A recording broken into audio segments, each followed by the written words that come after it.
What is an either-or fallacy? An either-or fallacy, sometimes called false dichotomy, occurs when the arguer mistakenly reasons from two alternatives. One claimed to be bad, that is, to be avoided, so that we ought to choose the other alternative.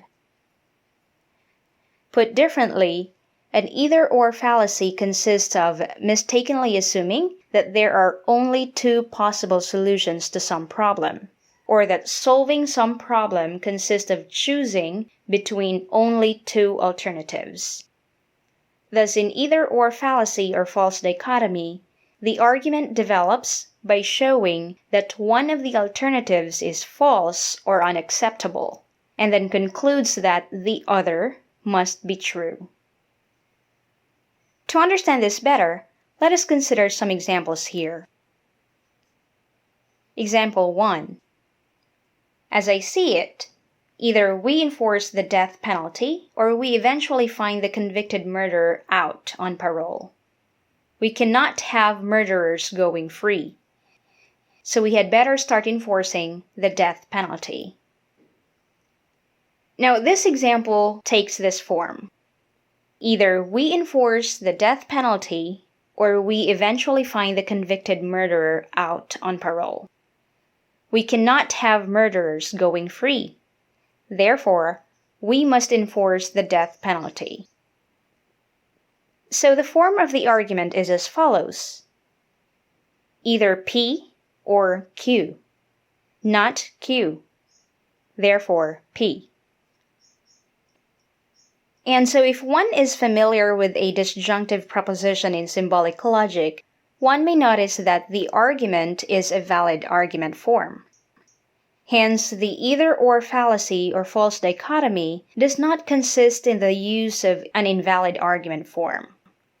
Rather, it consists in a false premise, that is, the premise that says that there are only two alternatives available in addressing the problem, or in the case of the example, the death penalty or parole for murderers.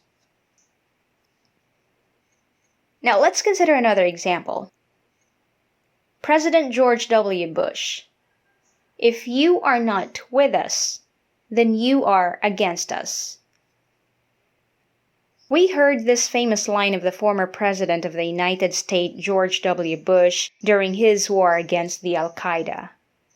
In his attempt to force the governments in the world to support him, he argued that if they are not with him, they are against him.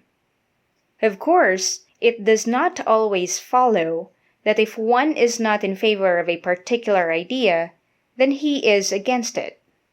And for sure, if one nation is not on the side of President George W. Bush in his war against the Al-Qaeda, it does not necessarily follow that it is against Bush. Now, let me provide two other examples to further illustrate the either-or fallacy or false dichotomy. And here's the first one.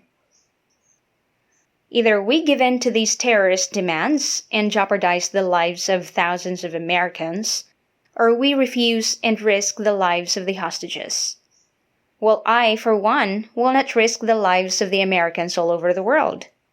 So we must not give in to these terrorists. Now, here's our last example. The idea of deliberately causing trauma, deliberately injuring the head of a living baboon, is extremely distasteful. But if we are not allowed to continue this research, then we will simply not learn how to treat human beings with head injuries. It is unfortunate, but it must be done.